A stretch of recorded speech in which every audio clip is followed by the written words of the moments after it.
السلام علیکم ورحمۃ اللہ وبرکاتہ۔ کیا حال چال ہیں سب کے؟ اللہ تعالیٰ آپ کو، آپ کے پیاروں کو اپنی حفظ و امان میں رکھے، آمین۔ اللہ کے بابرکت نام کے ساتھ اپنا آج کا سبق شروع کرتے ہیں۔ اعوذ باللہ من الشیطان الرجیم، بسم اللہ الرحمن الرحیم۔ رب اشرح لی صدری ویسر لی امری واحلل عقدۃ من لسانی یفقہوا قولی واجعل لی وزیرا من اہلی ربنا زدنا علما ربنا زدنا علما ربنا زدنا علما اللہم فقہنا فی الدین، آمین۔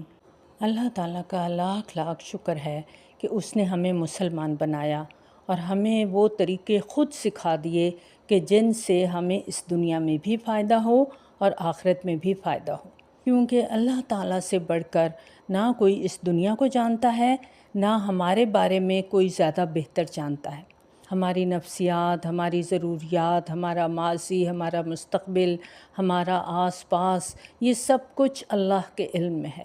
لہٰذا جو رہنمائی وہاں سے آتی ہے وہی سب سے بہترین رہنمائی ہے، اور اسلام نے ہمیں زندگی کے مختلف پہلوؤں پر رہنمائی دی ہے، جس میں ہمارا مال بھی شامل ہے کہ ہم مال کہاں سے کمائیں اور کہاں خرچ کریں۔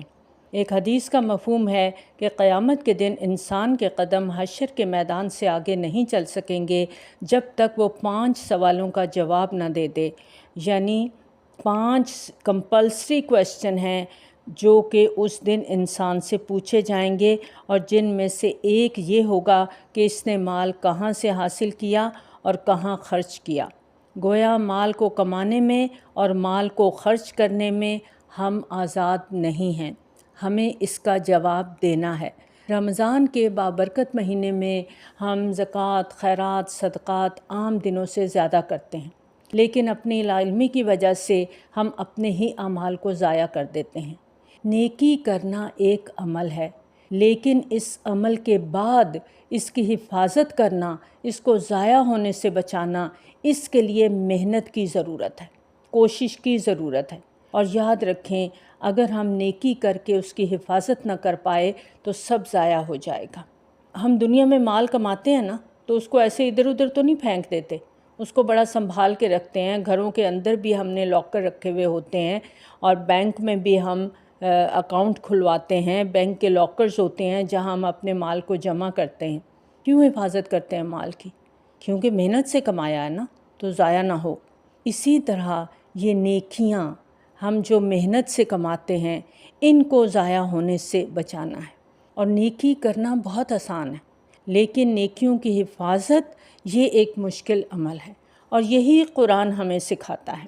آج ہم سورۃ البقرہ کی آیت نمبر 261 سے 266 تک پڑھیں گے، اور اس میں انفاق فی سبیل اللہ کے موضوع پر بات کی گئی ہے، اور ہم سب ان آیات کی روشنی میں اپنے آپ کا جائزہ لیں گے۔ شروع کرتے ہیں، بسم اللہ الرحمن الرحیم۔ مثل الذین، مثال ان لوگوں کی، ینفقون، وہ خرچ کرتے ہیں، اموالہم، اپنے مال، فی سبیل اللہ، اللہ کے راستے میں، کمثل، مانند مثال، حبۃ، ایک دانے کے، انبتت، جو اگائے، 7 سنابل، بالیاں، گندم کی کم از کم 7 بالیاں ہوتی ہیں، زیادہ بھی ہو سکتی ہیں، فی کل سنبلۃ، ہر بالی میں سے، 100 حبۃ، دانے، واللہ، اور اللہ تعالیٰ، یضاعف، دگنا کرتا ہے، لمن یشاء، واسطے جس کے وہ چاہتا ہے، واللہ، اور اللہ تعالیٰ، واسع، وسعت والا، علیم، علم والا ہے۔ خاص طور پر اللہ کے دین کے راستے میں خرچ کرنے کا اجر 700 گنا یا اس سے بھی بڑھ کر ہے، کیونکہ جب اللہ کے دین کے لیے خرچ کیا جاتا ہے تو بھلائی کو عام ہونے میں مدد ملتی ہے۔ ایک غریب کو کھلانا بے حد اجر و ثواب کا باعث ہے، اور وہ بھی ضروری ہے، لیکن دین پر جب ہم خرچ کرتے ہیں تو کئی غریبوں کا بھلا ہو جاتا ہے، پھر ایسا مال صدقہ جاریہ بھی بن جاتا ہے، اور اس کا نتیجہ مرنے کے بعد دکھایا جائے گا، اور یہ دگنا چگنا بلکہ کئی 100 گنا تک ہو سکتا ہے۔ یہاں 700 گنا تک بات کی، اور واللہ یضاعف لمن یشاء، اللہ تعالیٰ جتنا چاہے اس کو بڑھا سکتا ہے، کیونکہ واللہ واسع علیم، اللہ تو وسعت والا ہے، جو چاہے کر سکتا ہے، اور وہ علیم ہے۔ جس کے پاس کیپیسٹی بھی ہو جس کے پاس علم بھی ہو وہی یہ کر سکتا ہے کہ اجر کو بڑھا چڑھا کے دے۔ کسی بھی انسان کے پاس نہ یہ قدرت ہے نہ علم ہے۔ اللہ تعالیٰ کی نعمتیں بے بہا ہیں اور وہ جتنا چاہے اپنی نعمتوں کو وسیع کرتا چلا جاتا ہے۔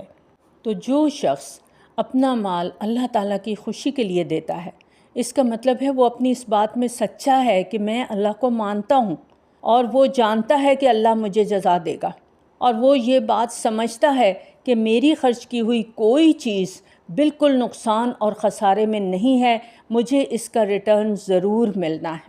اب دیکھیں دنیا میں ہم کہاں خرچ کرتے ہیں جہاں ہمیں یقین ہوتا ہے کہ مجھے ریٹرن ملے گا، چاہے کسی بھی صورت میں ملے، وہاں پر انسان فوراً مال لگانے کے لیے تیار ہو جاتا ہے۔ اسی طرح جس بندے کے دل میں یہ بات جڑ پکڑ جائے، جو بندہ اللہ تعالیٰ کے وعدے کو سچا سمجھتا ہے کہ میں تمہیں تمہارا دیا ہوا واپس کروں گا اور 1 گنا نہیں 700 گنا اور اس سے بھی بڑھ کر تمہیں واپس دوں گا، تو جو اللہ تعالیٰ کو جتنا سچا سمجھتا ہے اتنی ہی خوشی کے ساتھ اپنا آپ، اپنا مال، اپنی اولاد، سب کچھ اللہ کے راستے میں لگا دیتا ہے۔ لیکن جو شک میں مبتلا ہے، جس کو یہ خوف ہے کہ ہائے اگر میرا مال چلا گیا تو پتہ نہیں میرا کیا ہوگا، ایسا شخص جو تذبذب میں ہے، شک میں ہے، جس کا ایمان کمزور ہے، وہ اللہ کے راستے میں دے نہیں سکتا۔ خوشی کے ساتھ تو سوال ہی پیدا نہیں ہوتا، اور اگر کوئی اللہ کے راستے میں دیتا بھی ہے تو صرف اس وقت دیتا ہے جب کوئی مصیبت آتی ہے۔ اب وہ صدقہ کر رہا ہے کہ یہ مصیبت مجھ سے ٹل جائے، اس کا صرف اتنا انٹرسٹ ہے کہ جو وقتی مصیبت آئی ہے وہ ہٹ جائے، لیکن وہ اس بڑے دن کو بھولا ہوا ہے جو بڑی آفت کا دن ہے، جس دن کا علاج، جس دن کا مداوع ہمیں آج اس دنیا میں رہ کر کرنا ہے، اس دنیا میں کر کے جانا ہے، کیونکہ اللہ تعالیٰ نے کیا فرمایا، یوم لا ینفع مال ولا بنون، اس دن نہ مال نے کام آنا ہے نہ بیٹوں نے کام آنا ہے۔ وہاں تو کرنسی چلے گی نہیں، مال اور بیٹوں کی کوئی ویلیو نہیں ہوگی وہاں۔ جو دنیا میں ہے، جو دنیا میں فائدہ دے رہا ہے مال بیٹے، وہاں کوئی فائدہ نہیں دے گا۔ اور ہم دیکھتے ہیں کہ اسلام کے اندر صدقے کا تصور بہت وسیع ہے، اور یہ صرف مال دینے کی حد تک نہیں ہے، اچھی بات کرنا، مسکرا کر دیکھنا، یہ بھی صدقہ ہے، کیونکہ جب آپ کسی سے اچھی بات کرتے ہیں تو بھی آپ اپنے دل سے کسی کو کچھ دے رہے ہیں، اور جب آپ کسی کو مسکرا کر ملتے ہیں تو دوسرا خوش ہوتا ہے، تو یہ بھی چیز آپ کے اپنے فائدے میں جاتی ہے۔ اس کو ہم ایک اور طرح بھی سمجھ سکتے ہیں کہ ہماری کوئی بھی چیز جو کسی کو کسی بھی طرح فائدہ دے، ڈائریکٹلی دے یا انڈائریکٹلی دے، وہ ہماری طرف سے اللہ کے ہاں صدقہ شمار ہوتا ہے۔ مثلا ہم صرف کسی سے مسکرا کے بات کر رہے ہیں، اس کا دل خوش ہو رہا ہے، تو وہ ہمارے حصے میں صدقہ لکھا جا رہا ہے۔ ہم کسی کو تسلی دے رہے ہیں، اس کو سکون آ رہا ہے، کوئی اچھا مشورہ دے رہے ہیں، کسی کی کوئی الجھن کا حل تلاش کر رہے ہیں، کسی کا غم شیئر کر رہے ہیں، یہ سارا ہماری طرف سے صدقہ ہو جاتا ہے۔ نبی صلی اللہ علیہ وآلہ وسلم کی حدیث کا مفہوم ہے کہ تم اپنی کسی نیکی کو حقیر نہ سمجھو، اپنی کسی چھوٹی سی نیکی کو بھی چھوٹی نہ سمجھو، چاہے اپنے بھائی سے کھلے چہرے سے ملنا ہی کیوں نہ ہو، یعنی کھلے دل کے ساتھ آپ کسی کو ملتے ہیں، ویلکم کرتے ہیں، تو یہ بھی صدقہ میں آ جاتا ہے۔ اگر انسان مال صدقہ دینا چاہتا ہے تو ضروری نہیں ہوتا کہ ڈھیروں مال ہوگا تو صدقہ کریں گے، چھوٹی چھوٹی چیزوں کا صدقہ کرنا بھی انسان کو جہنم کی آگ سے بچا دیتا ہے۔ ہر ایک کی اپنی حیثیت ہے نا، اصل بات ہے نیت۔ یاد رکھیں اللہ تعالیٰ کوالٹی دیکھتا ہے، کوانٹٹی نہیں دیکھتا۔ اگر کسی کے پاس زیادہ مال ہے تو وہ زیادہ صدقہ کرے گا تو اس کا اجر بڑھے گا، لیکن اگر کسی کے پاس تھوڑا ہے لیکن اس کی نیت اللہ کو پسند آ جاتی ہے تو اللہ اس کو کئی 100 گنا بڑھا کے اجر دے سکتا ہے۔ تو دوسروں کو نیکی کی تلقین کرنا، کسی کو کوئی اچھی بات بتا دینا، کسی کو غلط کام سے روک دینا، راستے سے پتھر کا، تکلیف دہ چیز کا، کانٹوں کا ہٹا دینا، کوئی سن نہیں سکتا اس کو اونچی آواز میں بول کے بات سمجھانا، کوئی دیکھ نہیں سکتا اس کی رہنمائی کرنا، یہ سب نیکی کے کام ہیں، یہ سب بھلائی کے کام ہیں۔ اور کوئی مشورہ لینا چاہتا ہے اس کو مشورہ دے دیتے ہیں۔ اب ہم جب یہ کام کر رہے ہوتے ہیں نا تو ہم نے کبھی نہیں سوچا کہ یہ ہم صدقہ کر رہے ہیں، لیکن یہ کام اگر ہم اللہ کو خوش کرنے کی نیت سے کر رہے ہیں، اس نیت سے نہیں کر رہے کہ میں نے اس کے ساتھ اچھا کیا ہے تو کل کو یہ بھی میرے ساتھ اچھا کرے گا، یہ نیت نہیں ہونی چاہیے۔ یہ نیت ہوئی تو پھر صدقے کا اجر نہیں ملے گا، بلکہ میرا اللہ مجھ سے راضی ہوگا۔ کسی کو آپ کوئی ایڈریس بتا دیتے ہیں، کسی کو گائیڈ کر دیتے ہیں کہ کوئی مدد کے لیے پکار رہا ہے، کسی کا کوئی کپڑا پھنس گیا ہے، کسی کا ہاتھ کسی چیز کے نیچے آ گیا ہے، آپ بھاگ کے جا کے اس کی مدد کرتے ہیں۔ کوئی گر جاتا ہے، دوڑ کے جا کے اس کو اٹھاتے ہیں۔ کوئی سامان اٹھا نہیں پا رہا، آپ اس کا سامان اٹھا کے اس کو گھر تک چھوڑ آتے ہیں۔ یہ سب کا سب صدقے میں شمار ہو جاتا ہے۔ نبی صلی اللہ علیہ وآلہ وسلم کی حدیث کا مفہوم ہے کہ یہ سب کا سب تیری طرف سے تیرے نفس پر صدقہ ہے۔ یعنی اگر مال نہیں ہے تو مختلف قسم کے خدمت خلق کے جتنے بھی کام ہیں وہ سب کے سب صدقہ میں شمار ہوتے ہیں۔ نبی صلی اللہ علیہ وآلہ وسلم نے فرمایا، جس نے حلال کمائی سے ایک کھجور برابر بھی خیرات کی اور اللہ تعالیٰ حلال کمائی ہی کی خیرات کو قبول کرتا ہے تو اللہ تعالیٰ اسے اپنے دائیں ہاتھ سے لیتا ہے اور خیرات کرنے والوں کے لیے اس خیر کو اسی طرح بڑھاتا چلا جاتا ہے جیسے تم میں سے کوئی اپنے بچیرے کی پرورش کرتا ہے، یہاں تک کہ ایک لقمہ پہاڑ کے برابر ہو جاتا ہے۔ آپ دنیا میں کہیں بھی ایک لقمہ رکھ دیں، واپس آئیں گے وہ ایک ہی ہوگا، بڑھتا نہیں ہے خود بخود۔ اللہ تعالیٰ کے ہاں ایک لقمہ جو کسی غریب کو دے دیا، لقمہ کیا ہے؟ اتنی چیز جو ایک ہی دفعہ منہ میں چلی جاتی، تو اللہ کے ہاں وہ ملٹی پلائی ہونا شروع ہو جاتا ہے۔ ابھی 261 میں اللہ تعالیٰ نے ہمیں بالیوں کی مثال دے کر سمجھایا نا، لیکن شرط کیا ہے؟ حلال کی کمائی ہو، دل کے خلوص کے ساتھ دیا جائے، احسان نہ جتایا جائے، کسی سے تعریف نہیں چاہیے، شہرت نہیں چاہیے، کچھ نہیں چاہیے، صرف مجھے اپنے رب کو راضی کرنا ہے۔ رب نے مجھے دیا ہے، مجھے رب کی رضا کے لیے رب کے نام پر کسی کو کچھ دینا ہے۔ جب انسان ایسا کرتا ہے تو اللہ تعالیٰ ایسے صدقے کو اتنا بڑھاتا ہے کہ قیامت والے دن ایک ایک لقمہ پہاڑ برابر اجر بن کر ہمیں ملے گا انشاءاللہ۔ الذین، وہ لوگ، ينفقون، وہ خرچ کرتے ہیں، اموالہم، اپنے مال، فی سبیل اللہ، اللہ کے راستے میں، ثم، پھر، لا، نہیں، یتبعون، وہ پیچھے لگتے، ما، جو، انفقوا، انہوں نے خرچ کیا، منًا ولا اذًا، احسان جتلا کر اور نہ اذیت دے کر، لہم، واسطے ان کے، اجرہم، اجر ان کا، عند ربہم، ان کے رب کے پاس ہے، ولا خوف علیہم ولا ہم یحزنون، اور نہ کوئی خوف ان پر ہوگا اور نہ ہی وہ غمگین ہوں گے۔ اب یہاں پر کیا بتایا جا رہا ہے کہ اللہ کی خاطر خرچ کیا ہے، اب کیا ہے؟ منن، احسان نہیں جتانا۔ اللہ تعالیٰ کو بندے کی عزت کتنی پیاری ہے نا، کہ جو شخص کسی بندے کی عزت کو پامال کرے، اسے رسوا کرے، اللہ کے نزدیک وہ کبھی بھی پسندیدہ نہیں ہو سکتا، اور جو اللہ کا ناپسندیدہ ہو، اللہ کے غضب کا شکار ہو، تو قرآن میں ہی بتا دیا گیا کہ ایسے شخص سے اللہ کلام بھی نہیں کرے گا، اس کی طرف دیکھے گا بھی نہیں۔ اگر کسی کی مدد کی ہے، کسی بھی طریقے سے کی ہے، اب کیا ہے کہ احسان نہیں جتانا، اذیت نہیں دینی۔ اور احسان کیا ہے کہ چھوٹی سی بات پہ غصہ آ گیا تو گنوانا شروع کر دیا، اور اذیت کیا ہے کہ ہر ایک کو بتاتے پھریں کہ میں نے اس کو یہ دیا وہ دیا۔ جس نے خود کو ایسا کرنے سے بچا لیا تو پھر ولا خوف علیہم ولا ہم یحزنون، تو ایسے شخص کے لیے پھر نہ کوئی خوف ہے نہ کوئی غم ہے، بلکہ رب کی طرف سے بہترین اجر ہے ایسے شخص کے لیے۔ قول معروف، بات بھلی، و مغفرت، اور مغفرت، خیر، بہتر ہے، من صدقۃ، اس صدقہ سے، یتبعھا، پیچھے آتا ہو اس کے، اذًا، اذیت دینا، واللہ، اور اللہ تعالیٰ، غنی، بے نیاز ہے، حلیم، بردبار ہے۔ قول معروف، بھلی بات، اچھی بات، کیا فرمایا یہاں؟ قول معروف و مغفرت خیر من صدقۃ، اس صدقے سے بہتر ہے، یتبعھا اذًا، جس کے پیچھے اذیت آتی ہے۔ ایک بات یاد رکھیں، اگر ہم کسی کو 1 روپیہ بھی دے رہے ہیں نا تو ہم اس پہ احسان نہیں کر رہے، یہ اس کا احسان ہے کہ اس نے ہمیں نیکی کرنے کا ایک موقع دیا ہے۔ نیکی کے موقع ملنے آسان نہیں ہوتے، ان کو ضائع ہونے سے بچانا ہے۔ اس شخص کے احسان مند ہوں جس کی آپ مدد کر رہے ہیں، جس کے لیے آپ کچھ بھی کر رہے ہیں، آپ کو اس کا احسان مند ہونا ہے۔ اگر وہ نہ ہوتا تو آپ کو نیکی کا موقع کیسے ملتا؟ دیکھیں، ہم کسی کے لیے جو بھی کرتے ہیں، کسی کو جو بھی دیتے ہیں، ہمارا ہوتا ہے کیا؟ ہم نے کہاں سے لیا؟ کس نے دیا ہمیں؟ اللہ نے دیا نا۔ تو جب اللہ نے دیا ہے اور اللہ کا مال ہے، ہمیں اپنے ساتھ تو نہیں لے کے جانا اس کو نا، یہیں چھوڑ کے جانا ہے نا۔ اگر ہمارا ہوتا تو ساتھ نہ چلا جاتا ہمارے۔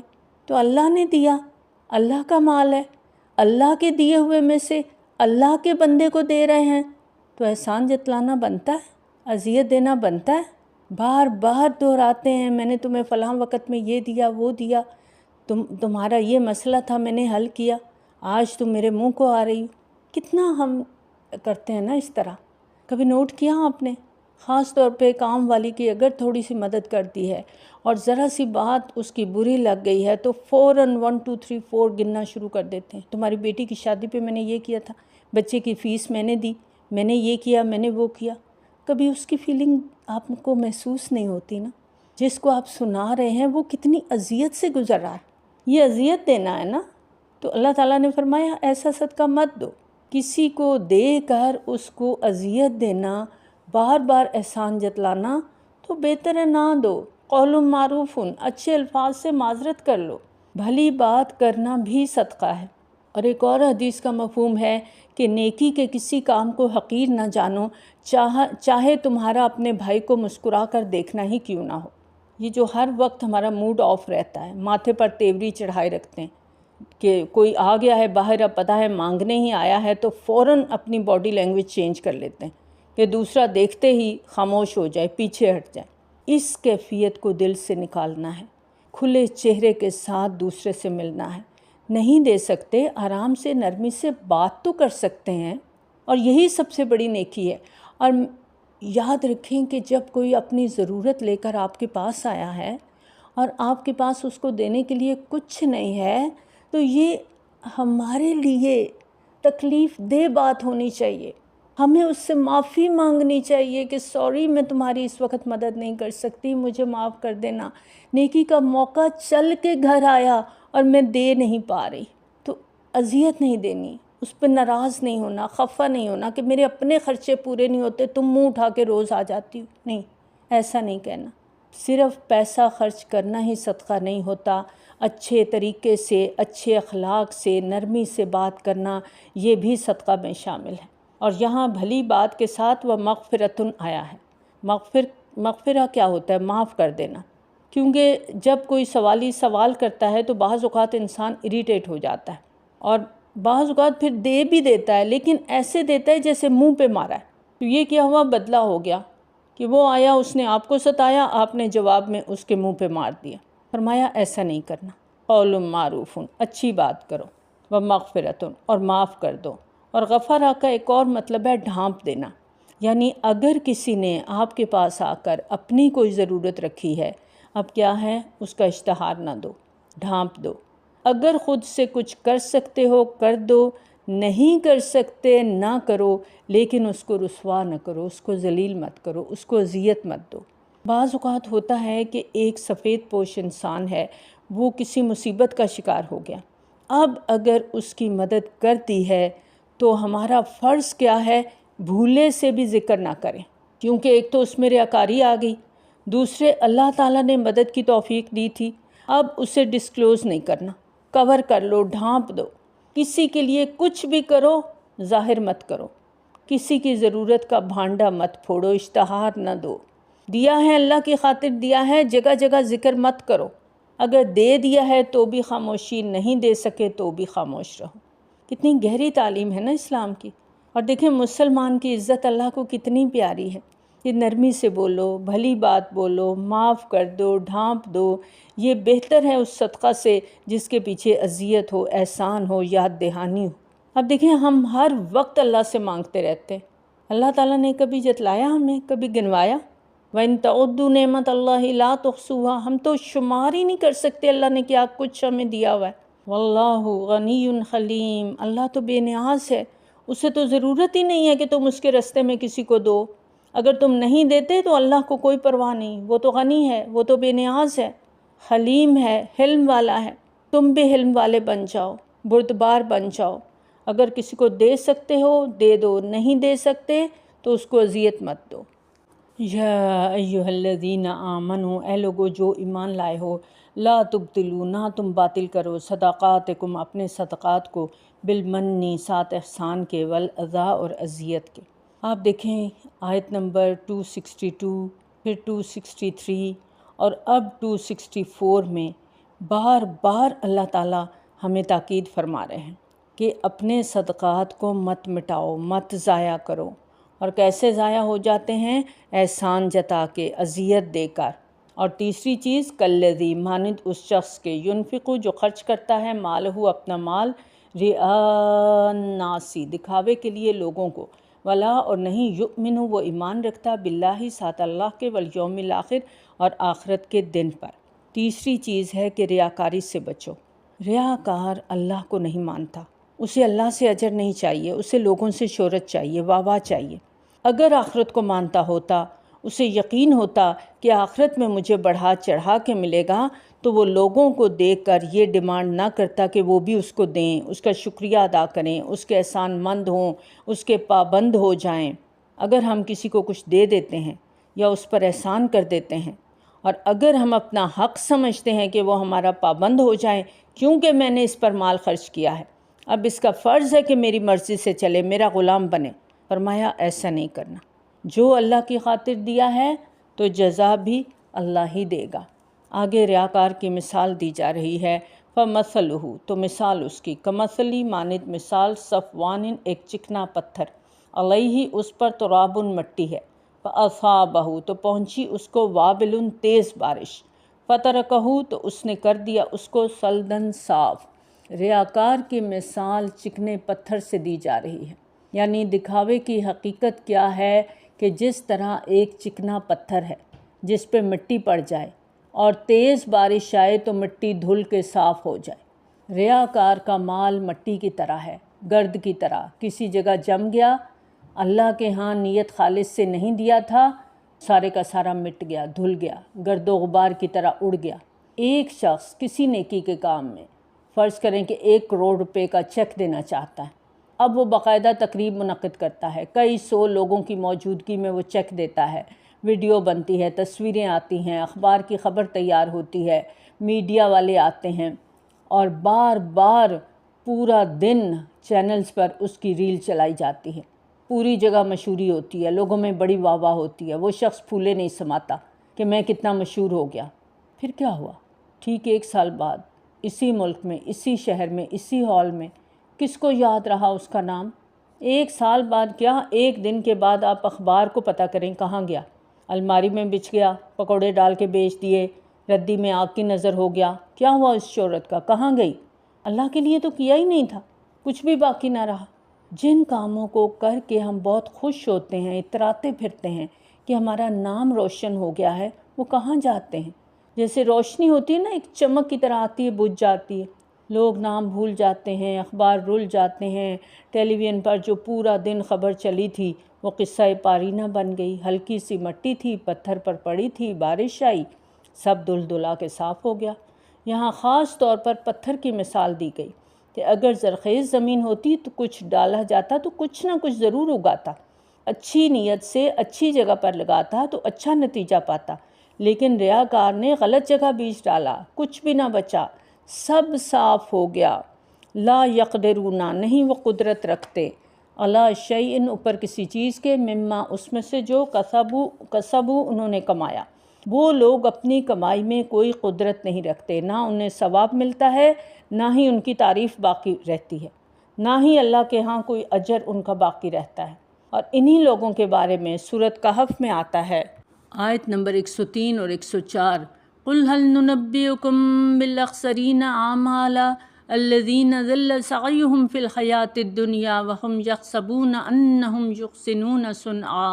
اے محمد صلی اللہ علیہ وآلہ وسلم، ان سے کہو کیا ہم تمہیں بتائیں کہ اپنے اعمال میں سب سے زیادہ ناکام اور نامراد لوگ کون ہیں؟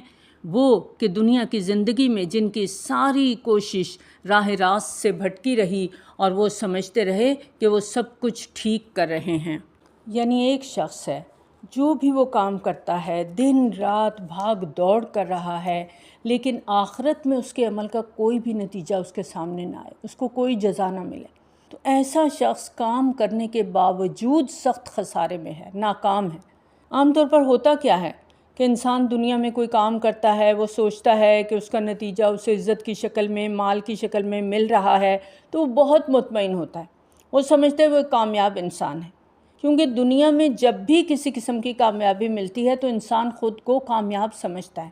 لیکن بات یہ ہے کہ ایک ہے اللہ کا بنایا ہوا نقشہ اور ایک ہے ہمارا اپنا نقشہ، جو ہماری اپنی خواہشات پر، ہماری عقل پر مبنی ہے۔ اور اگر ہم یہ سمجھتے ہیں کہ ہم اپنے نقشے کے تحت کامیاب ہو جائیں گے تو یہ ہماری غلط فہمی ہے۔ یہ خود کو دینے والا ایک بہت بڑا دھوکہ ہے۔ اور کون ہیں وہ لوگ جو بڑے بڑے کام کر رہے ہیں لیکن سخت نقصان میں ہیں؟ اخسرین اعمالا۔ ایک ہوتا ہے کہ کام نہ کر کے نقصان اٹھانا، وہ بھی نقصان ہے، لیکن ایک ہے کام کر کے، محنت کر کے، تھک کے، زندگی میں انرجی لگا کے، صلاحیتیں لگا کے پھر نقصان اٹھانا۔ اب دیکھیں دنیا میں ایک شخص کاروبار کے لیے بہت محنت کرتا ہے، اپنا سارا سرمایہ لگا دیتا ہے، دن رات ایک کر دیتا ہے، لیکن کاروبار خسارے میں چلا جاتا ہے۔ تو ایسے شخص کی پریشانی دیکھنے کے لائق ہوتی ہے کہ زندگی بھر کی جمع پونجی اس نے کاروبار میں لگا دی، دن رات محنت کی، وقت لگایا، لیکن بجائے فائدے کے نقصان ہوا۔ خسارہ اس کی قسمت میں لکھا ہوا تھا، وہ اس کو مل گیا۔ تو جو بھی ایسے شخص کے بارے میں سنے گا وہ کیا کہے گا؟ کہے گا بیچارہ، ساری محنت، سارا سرمایہ اس کا ضائع ہو گیا۔ اب دنیا میں تو ہم ایسے شخص کے بارے میں بہت پریشان ہو سکتے ہیں، کہیں ایسا نہ ہو کہ آخرت میں وہ میں ہوں، ہم میں سے کوئی ہو کہ ہم کام بھی کر رہے ہوں، محنت بھی کر رہے ہوں، اور قیامت کے دن جب ہم اٹھیں تو کوئی کام بھی اجر کی صورت میں ہمارے پاس نہ ہو، اور ہم کیا سمجھ رہے ہوں کہ ہم یہ سمجھ رہے ہوں وَهُمْ يَحْسَبُونَ أَنَّهُمْ يُحْسِنُونَ صُنْعًا کہ ہم تو بہت اچھے کام کر رہے ہیں، ہم اپنی کوششوں پہ، اپنی زندگی پہ، اپنے کاموں پہ بڑے مطمئن ہو کے بیٹھے ہوئے ہوں، اور ہم یہ سوچنے کو ہی تیار نہ ہوں کہ ان میں کوئی غلطی ہو سکتی ہے۔ یاد رکھیں ہمیں سب سے زیادہ اپنے ساتھ مخلص ہونے کی ضرورت ہے، اور اپنے ساتھ اخلاص سے مراد یہ ہے کہ اپنی ساری ایفرٹ اور اپنی ساری کوششوں کو ہم دیکھیں کہ کیا جو کچھ ہم کر رہے ہیں وہ اللہ کی مرضی کے مطابق ہو رہا ہے، کیا ہماری نیت خالص ہے کہ نہیں، کیا ہماری جو محنت ہے وہ اللہ کو بھی مطلوب ہے۔ کہیں ایسا نہ ہو کہ جو کچھ ہم کر رہے ہیں وہ سب کا سب دنیا میں ہی رہ جائے، اور جب ہم وہاں جائیں تو پتہ چلے کہ وہ تو چکنے پتھر پہ مٹی پڑی تھی، تیز بارش آئی اور سب کچھ دھل دھلا کے صاف ہو گیا، ہمارے لیے تو کچھ بچا ہی نہیں۔ واللہ، اور اللہ تعالیٰ، لا یہدی القوم الکافرین، نہیں ہدایت دیتا کافر لوگوں کو، ایسے لوگوں کو ہدایت نہیں ملتی۔ ریاکاری شرک اصغر ہے، اور جسے رب کے ملاقات کا یقین ہے، جسے یقین ہے کہ اس کو اپنے رب کے ہاں پیش ہونا ہے، اس کی حاضری ہے، اس سے خود کو اس سے بچانا ہے۔ یہاں پر 3 چیزوں سے بچنے کی بار بار تلقین کی گئی ہے کہ احسان مت جتلاؤ، اذیت مت دو، اور ریاکاری مت کرو۔ جو بھی کرنا ہے خالص نیت کے ساتھ کرنا ہے، اللہ کو راضی کرنے کے لیے کرنا ہے۔ اگر ہم دنیا بنا رہے ہیں اور ساتھ نیک کام بھی کر رہے ہیں، اور ہم سمجھ رہے ہیں کہ ہم بہت نیکیاں کما رہے ہیں، لیکن اگر ہماری نیت میں ناموری ہے، شہرت ہے، سیاست چمکانا ہے، تو پھر ہمارے یہ سارے اعمال ضائع ہو جانے والے ہیں۔ اللہ تعالی ہمیں عقل سمجھ دے کہ ہم اپنے اعمال کو ضائع ہونے سے بچائیں۔